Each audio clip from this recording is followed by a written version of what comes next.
안녕하세요. 법학박사 법무사 전문위원 동국대학교 행정대학원 개명교수 김철중입니다. 여기 서울 남부지방 법무사인데요. 잠깐 그 채권 압류 추심명령, 채권 압류 전부명령, 그리고 재산명시, 채무불이행자 명명부 등재, 경매 이런 강제 집행에 대해서 가르쳐 드리겠습니다. 제가 그동안 몇 년 동안 많이 영상을 올렸었는데 그 중에서 그 만약에 아, 만약에 이 그 내가 돈을 만약에 5억을 지인한테 빌려줘갖고 못 받는다 이러면, 만약에 잘 꼬셔가지고 법무법인데 가갖고 그 공정사무실 있는 법무법인에 가가지고 그 공정사무실에서 공정 받아갖고 그 공정정서에 이 정본에다가, 등본은 안 돼요. 정본에다가 집행본 받아가지고, 이 공정정서는 송달증명 확정증명이 없어요. 요거 받아가지고 은행이나 뭐 은행 통장 압류, 그 보증금, 뭐 정권, 보험 이런 거 수백 가지가 넘어요. 채권 압류 추심 명령 하면 돼요. 근데 요래 꼬셔도 공정 안 써줄 때는, 담보가 없을 때 소송을 해야 돼요. 소송을 하는데 지급명령 같은 데는 뭐 100억도 하고 200억도 하고 금액이 제한이 없어요. 그 대신 인지가 한 10분의 1 적은데, 지급명령을 신청하면 시간을 끌기 위해서 채무자가 이의 신청할 수 있고, 이의 신청하면 또 송잔도 떼어내고 인지도 또 다시 내야 되기 때문에 돈이 많이 들 수가 있어요. 소송을 했다 그러면 소장에 가가지고 이 판결 정본에다가 집행본 받고 송달증명, 확정증명 이렇게 받아가지고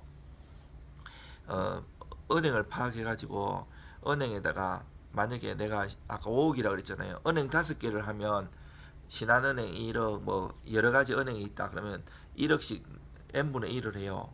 근데 만약에 그 중소기업은행에 확실히 이 사람이 돈이 그 은행에만 있는 걸 알면 굳이 다른 은행을 나눌 필요는 없죠. 요 중소기업은행에 5억을 하면 되고요. 또 채권 압류 주신 같은 경우는 했을 때, 나도 5억 받을 게 있고 이 사람 10억 받을 게 있으면 2대1로 안분 비례가 되걸랑요. 그래서 웬만하면 만약 확실하다면 채권 압류 전부를 신청하는 게 좋아요. 전부 명령은 내가 이 중소기업은행에 내가 5억을 하면 이 5억 내가 다 독식하는 거예요. 근데 위험이 있어요. 내가 진짜 확실히 있는 줄 알고 5억을 잡았는데 전부를 여기 돈을 빼가지고 없으면 나는 받을 게 5억 이제는 못 받아요. 이 그 다른 데다가 못 해요. 전부 명이 그만큼 무서운 거예요. 독식은 할 수 있지만. 근데 만약에 내가 원래 이제 은행을 자꾸 예를 들는 건데, 채권 압류 주식 명령을 해가지고 그 진술 채굴을 해요. 전자수송하면 거기 딱 나와요. 그러면 보내면 은행에서는 보내요. 다시 그 법원에다 보고를 하걸랑요. 내가 이 정도 있는데 채무를 인정하는가? 인정한다. 우리 은행에 얼마 있다. 그리고 뭐 중복 압류 등이 있는가? 뭐 적어요. 그러면 만약에 채권 압류 추심을 했어요. 그 5억 받을 게 있는데 신한은행에다가 1억 1억씩 해갖고 1억이 있어요. 그러면 진술 채고 확실히 1억 있잖아요. 중복 압류도 안 돼 있으면, 다른 사람이 압류가 안 들어 있으면 전부 명령을 바꿔야 돼요. 압류의 효력은 살아있고 추심 거는 이제 포기되는 거고, 추심이 전부가 되는 거예요. 전부 명령 신청하는 게 있어요. 일반 사람들 잘 모르는데 그런 특이한 것도 있고 위험 부담도 따르기 때문에 조심해야 돼요. 진술 채고를 그렇게 했지만 이미 그 은행에서도 압류됐다고 채무자한테 오글랑이 돈 뺄 수도 있고 여러 가지 뭐 사정이 있어요. 잘못 기재해서 그러면 그 고스란히 1억에 대해서는, 그리고 5억 받을 게 있는데 전부 명령 5억 할 필요 없죠. 왜냐 1억만 하면 되죠. 이 범위에 대해서 하기 때문에. 그리고 만약에 이 한국 이제 민사재판 실무제요 뭐 이런 거 보면 이런 게 뭐 5건씩 있어요. 이런 거 있는데 책인데, 사실은 일반인들이나 법무사 변호사들 저 책 잘 안 보지만 저처럼 박사 공부하고 한국민사집행법에서 법관들하고 토론하고 학회하는 사람들은 저런 수준을 뛰어넘어야 되거든요.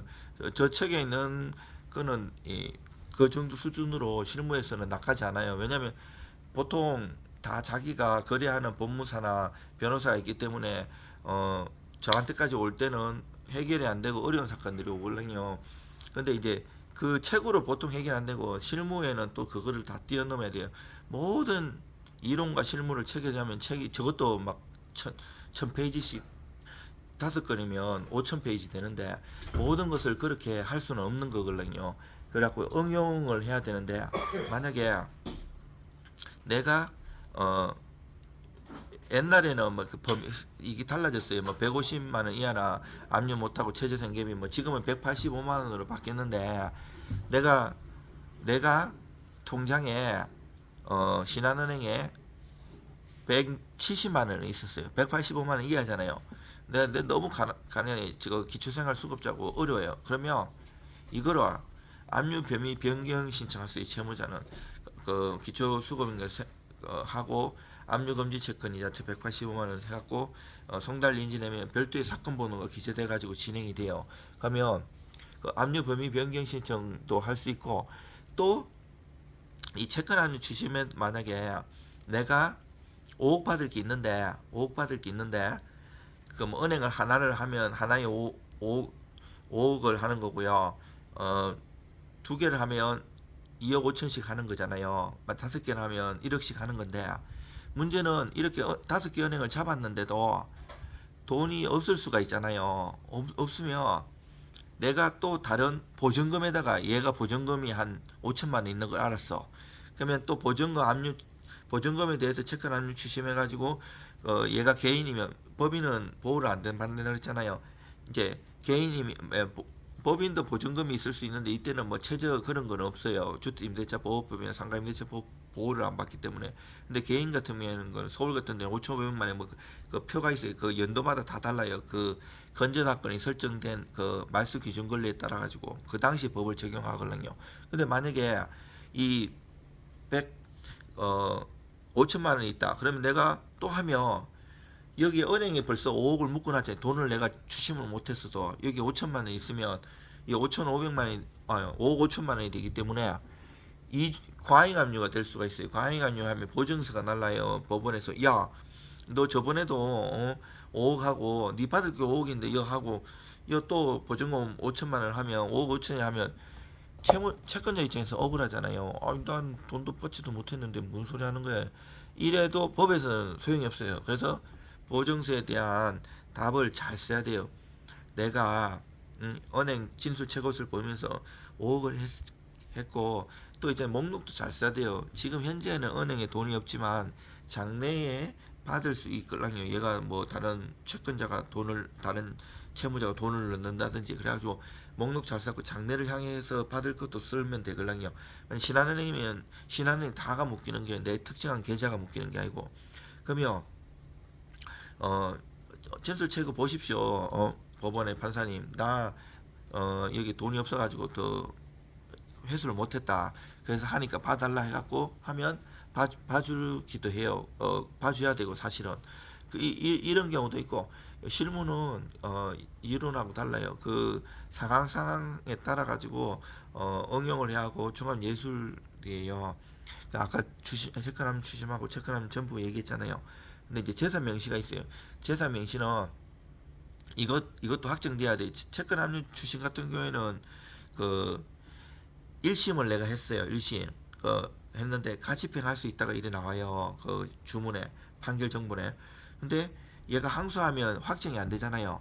그럼 송달증명하고 가집행만 받았고 은행에다 할 수 있어요. 나중에 확정되면 전부 그 본집행으로 전이하는 채권함 추심으로 바꾸면 되거든요. 근데 여기서 재산 명시 같은 경우에도 확정이 돼야 돼요. 체불도 확정이 돼야 되고 내가 여기서 채무자한테 너 재산이 뭐 있는가 얘기해봐. 그 하면 얘가 이제 실제로 법원에 나와가지고 선서하고 그 명시 목록을 내는데 이것을 거짓으로 하면 3년 이하의 징역이나 500만 원 이하의 벌금에 처하고 야가 받고 도망다니면 20일 이내에 감치에 처할 수 있거든요. 그 일반 직장인이든 우리같이 자영업자라도 그 20일 동안 없어지면 거래하는 거래처라든지 사건 진행이 될 수 있고 또 일반 직원 급여 생활자들 회사에서 쫓겨나잖아요. 그래서 그 되게 강력하고 고소를 할 수 있어요. 이미 재산 명시할 때는 그 신용정보사한테만 맡기면 그 어차피 그 사람들이 법무사 변호사한테 강제 집행을 맡겨요. 법무사 변호사만 할 수 있는데 변호사들 잘 아니까 법무사 영역이란 말이에요.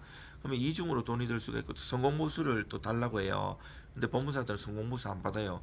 근데 어 걔들 맡기면 계속 그 일을 맡겨야 되는데 법무사가 잘 거래하는 신용정보사를 통하면 그 돈이 어디에 있는지 그 이제 거래하는 은행 정도 파악해 갖고 할 수도 있어요. 여러 가지 방법이 있는데 근데 만약에 그 재산 명시할 때는 나중에 그걸 가지고 만약에 안 받아고 기각되면 기각 결정문 그리고 만약 감치해 갖고 유치장에 20일 넣어 놓는다 그랬잖아요. 감치 결정문 아니면 명시 목록 하면 명시 목록이 있어요. 이거 갖고 부족하다고 요 세 가지가 다 써먹을 수 있어요. 안 받았어도 판결이 만약 기각되면 그걸로 못 써먹는 건데 재산 명시는 기각 결정문이 써먹을 수 있는 게 나중에 재산 조회를 할 수 있고 재산 조회하고 재산 파악 때문에 고소를 할 수 있고 아니면 이미 신용정보사를 통해서 얘가 뭐가 있는지 다 파악한 상태예요.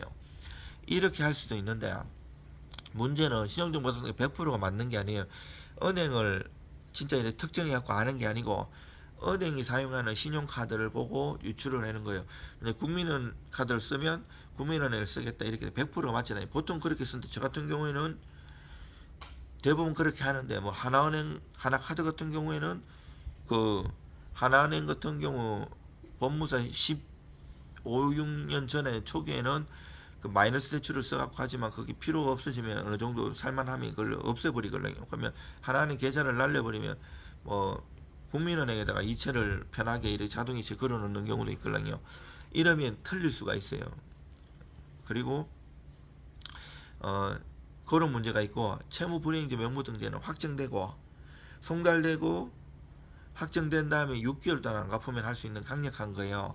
근데 이거 하면 이제 핸드폰도 못 사용하고 뭐 은행 건도 다 거래가 안 돼요. 그리고 내가 돈이 없어더라도 대출 받은 게 있잖아요. 그럼 대출 받은 은행에서 막 좋아요. 그렇기 때문에 갚을 확률이 높고 신용불량되면 뭐 회사 다니기나 여러 가지 어려움이 있거든요. 그러면 만약에 채무불이행자를 신청했으면 채무자를 가만히 있으면 되는 게 아니고 이거는 지금 채권자도 보시고 채무자도 보시고 제거 유튜브 보면 채무불이행자 명부 등도 있고 반대로 신문서 답변사 하는 것도 나와요. 원래는 1원이라도 안 갚으면 채무불이행자 명부등재 신청을 할 수 있고 거기서 사유서는 갚았을 때 아니면 부당했을 때 이금을 할 수 있는데 뭐 이렇게 좀 이렇게 감액해인 다 준다든지 합의를 종용한다든지 매달 얼마씩 갚겠다 이런 건 안 받아주는 거걸랑요. 그렇지만 그거를 법리적으로 10여 페이지 써가지고 공격과 방어를 하면서 잘 써갖고 내는 방법도 있고요. 여러 가지 방법들이 있어요.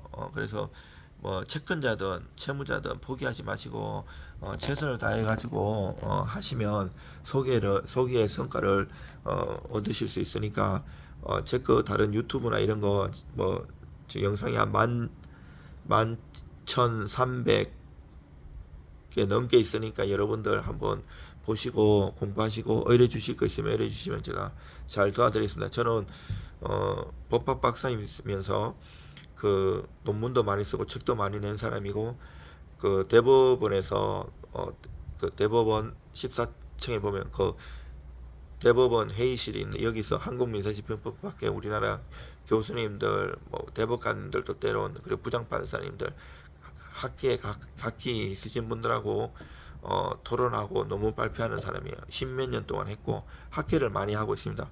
그리고 공부하는 걸 좋아서 오늘도 토요일인데 제가 15년 동안 하고 그 전에도 법 공부를 평생 하고 지금 50대 중반인데도 많이 하고 있지만 토요일인데도 이렇게 또 나와서 이렇게 공부하고 끊임없이 법조인들은 법을 관련한 사람은 판례의 변화라는데 어제 같은 경우에 또 그거 나왔잖아요. 전원 합의체로 시효이익 폭이 이제 만약에 일부를 내가 채무자가 갚았으면 시효이익의 폭이라고 바꾸려요. 원래 소멸시효라는 게 있는데 채권 같은 경우 만약에 10년이다 판결문도 그렇고 이 중단이 있는데 청구 채무의 성인 채무의 성인에는 이제 내가 일부 갚은 걸 말하는 건데 근데 그 이틀 전에 대법원 전원 합의체 판결에서는 내가 일부를 갚았어도 시효에게 포기를 간주할 수 없다는 것이나요. 물론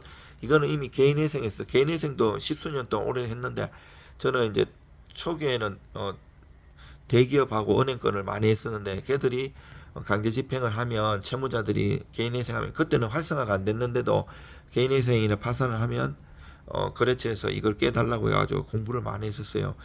그 시효이익의 포기로 볼 수 있는 경우를 나누어 바꾸려요.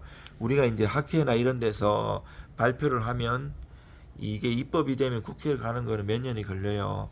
그리고 입법제안에 가지고 입법된 것도 많고 최근에도 3월달, 5월달에 제가 유명 학술지에 논문을 2편을 실었었어요. 민사집행 관련해가지고 하고 여러분들 힘내시고요. 그 채권자는 채권자대로 돈을 못 받아서 속상하고 채무자도 악성 채무자는 진짜 말할 것도 없고 이제 돈이 없어서 못 갚는 경우도 있는데 그때마다 우리나라가 채권자를 위해서 채무자를 위해서 그 제도를 많이 있으니까 일반인들은 몰라요. 법무사 변호사들도 공부를 많이 안 한다 이러면 모르는 제도들이 많이 있어요. 많이 안 해보면 그런 것들 공부해 보시고 의뢰 주시면 제가 잘 도와드리겠습니다. 이상 법학박사 법무사 전문위원 동국대학교 행정대학원 겸임교수 김철중입니다.